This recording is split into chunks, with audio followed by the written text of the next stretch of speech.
It's 8:14, and this morning we are honored to be joined by a true U.S. military trailblazer. Retired Brigadier General Remo Butler was the first black general in U.S. Army Special Forces history, breaking barriers and paving the way for generations to come.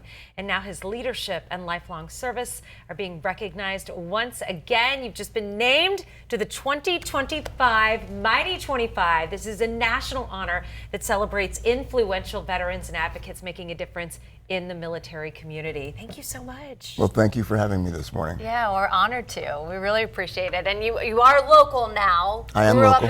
Grew up in Mississippi, but called Tampa home after serving at MacDill as well. That's very true. Yeah, tell us a little bit about your history.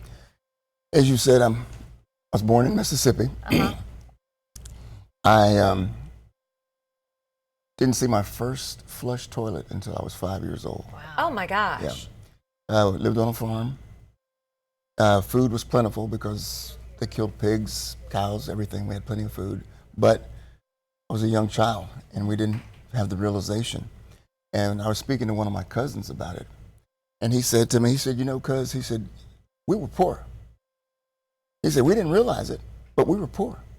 And as you look back on it in retrospect, yes, we were very poor, but we had a good life because we had loving family around us. Yeah, Love that. amazing. What led you to join the military and start paving that path? This is not going to sound very patriotic, but when I was in college, I graduated in 1974. And people don't remember, but there was a recession going on. Jobs were scarce. And I had friends of mine in college who were much smarter than me. And they ended up working in Sears, selling shoes or whatever. And I said, I don't want to do that. You know, I got this college degree. What am I going to do? And they came in and started talking about ROTC. And at that time, ROTC gave you a $50 a month stipend. A lot of money back then.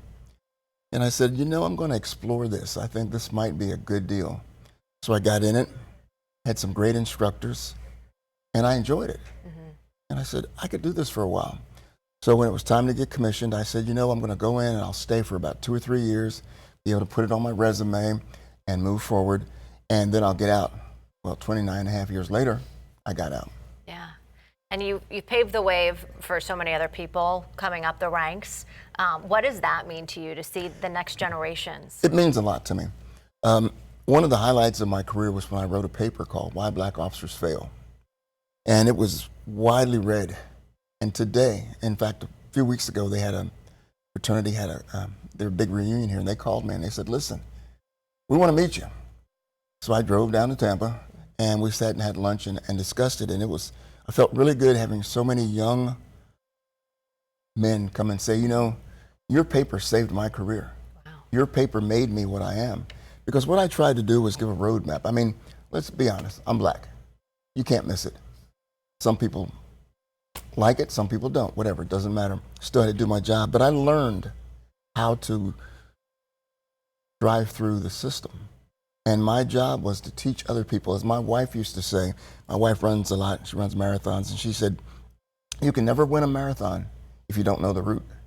So I looked at it as my job is to show them the route, because I was, as you said, I was like the trailblazer, I was the point man. Yeah. So I had been down the road. So now let me take all that knowledge I have and give it to other people so I can improve their lives. Amazing. What is it like for you now to be recognized on this Mighty 25 list, and how does that feel for you? It was really a surprise, and I'm not looking for honors. You know, I did what I thought was right. And when they called me about it, I was like, okay, because I get a lot of calls. Yeah. And I did my research, and I found out that George Bush was a member, Stanley McChrystal, Prince Harry, and other people. And I said, wow, this is a pretty good organization. So yeah, I want to be a part of it.